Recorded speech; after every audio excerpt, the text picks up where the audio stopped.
On est vraiment heureux de vous donner rendez-vous tous les samedis pour les soirées Free Worship Unité. Alors, passez le mot, on vous attend.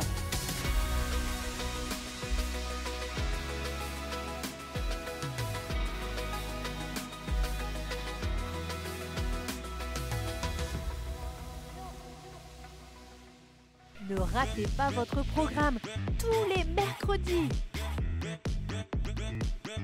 Alors, rejoignez-nous tous les mercredis à 10 h sur la chaîne YouTube MLK.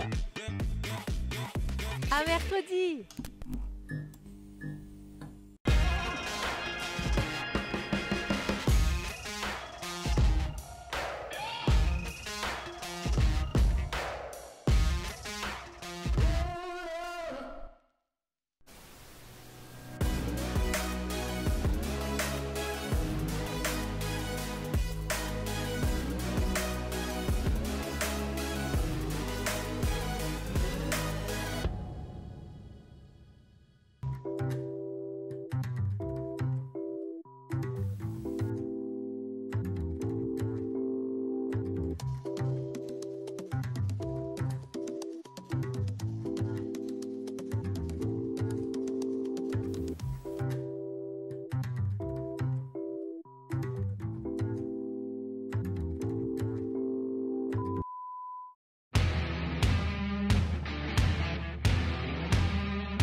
Bonjour chers amis d'Emelcom, j'espère que vous allez bien.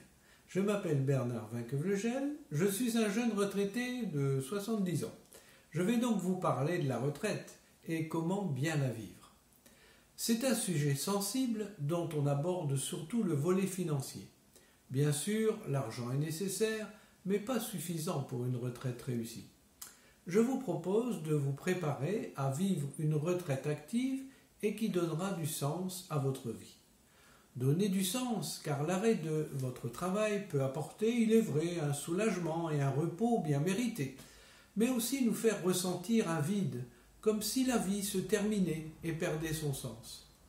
Mais la retraite, ce n'est pas arrêter de vivre, c'est vivre autrement. Je voudrais donc partager avec vous quelques réflexions qui pourront vous aider à faire de cette nouvelle étape un temps béni pour vous et pour votre entourage. Prenons l'exemple biblique de Moïse. Sa vie peut se décomposer en 3 périodes, d'environ 40 ans chacune. 40 ans en Égypte, dans le palais de Pharaon, 40 ans comme berger du troupeau de son beau-père, 40 ans dans le désert avec le peuple d'Israël, soit 180 ans de vie bien remplie.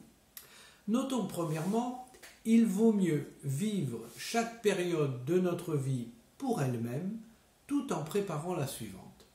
En effet, notre vie, comme celle de Moïse, comporte des périodes bien distinctes. Elles ont chacune leur importance, de même pour nous, que ce soit notre enfance, notre jeunesse, notre vie d'adulte, notre vieillesse. Le jeune dit souvent « quand je serai grand, quand j'aurai ma voiture, quand j'aurai un travail ». Le retraité, lui, dit « quand j'étais jeune, je faisais ceci, je faisais cela ». On comprend ces attitudes, mais à force de penser à demain ou à hier, on peut passer à côté de la vie d'aujourd'hui. Ce serait dommage de vivre sa retraite dans la nostalgie du passé. L'apôtre Paul disait qu'il ne regardait pas en arrière, mais se portait toujours de l'avant. La deuxième pensée, avec Dieu, les priorités de notre vie sont rééquilibrées. Si autrefois votre travail pouvait être votre seule raison de vivre, votre rencontre avec Dieu a modifié vos priorités. Le plus important maintenant, c'est votre relation personnelle avec votre Dieu, puis votre famille, votre Église, bien sûr aussi votre travail. Ce nouvel équilibre va vous aider à vivre le passage à la retraite plus sereinement. Je l'ai constaté dans la vie de mon père. C'était un chrétien engagé dans la vie de son Église. Quand la retraite est venue, il a su s'investir davantage et a vécu loin de l'ennui et de l'oisiveté. On peut conclure de ces remarques que notre façon de vivre la retraite dépend souvent de la façon dont nous aurons vécu la vie active. Troisièmement, donnons du sens à notre retraite. Revenons vers Moïse. Il a 80 ans, il travaille toujours comme berger. Ce n'est pas, comme on pourrait le penser, un travail de tout repos. Il faut supporter la chaleur du jour, le froid des nuits, chercher les brebis égarées, soigner les malades, les protéger des bêtes sauvages, des brigands, trouver les points d'eau. On est loin de l'image idyllique du berger qui passe son temps à jouer de la flûte assis au soleil. Il serait bien temps pour Moïse de prendre sa retraite, vous ne trouvez pas? De pouvoir se reposer un peu. Heureusement, Dieu va intervenir et donner une nouvelle orientation à sa vie. Une retraite pleine de sens, qui deviendra la période la plus importante. Pour cela, Dieu va réveiller en lui un rêve de jeunesse. En effet, 40 ans auparavant, Moïse pensait être l'instrument de Dieu pour la délivrance de son peuple qui souffrait sous le joug de l'esclavage.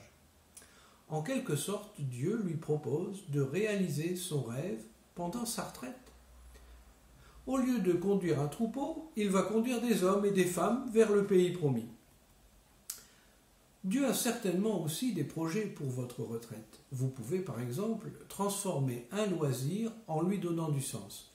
Je me rappelle que plusieurs chrétiens de l'Église occupaient leur loisir à la peinture.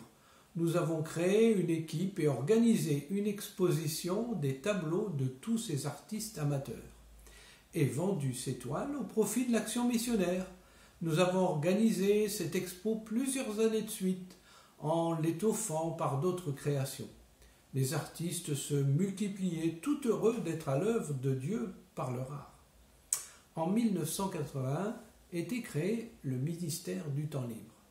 Une bonne préparation pour la retraite. La réduction du temps de travail permet plus facilement de pratiquer d'autres activités.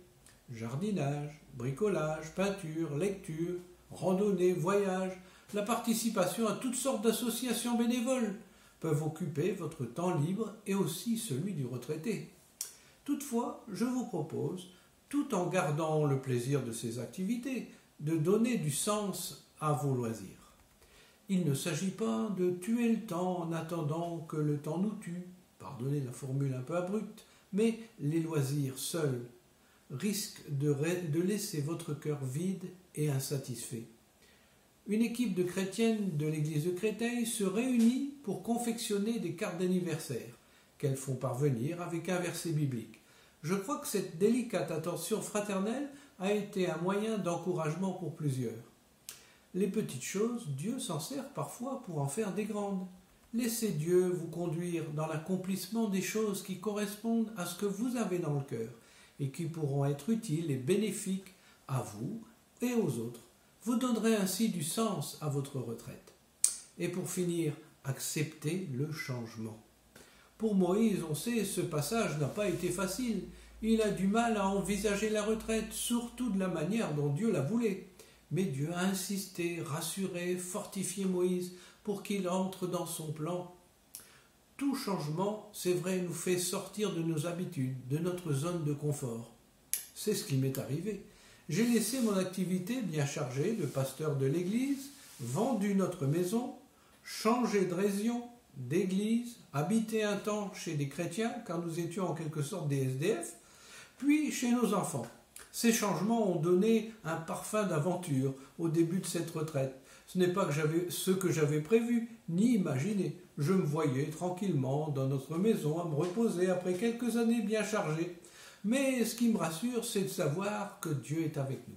Et je vois sa main dans les circonstances, même pas toujours faciles de la vie. Pour certains, la retraite fait un peu peur.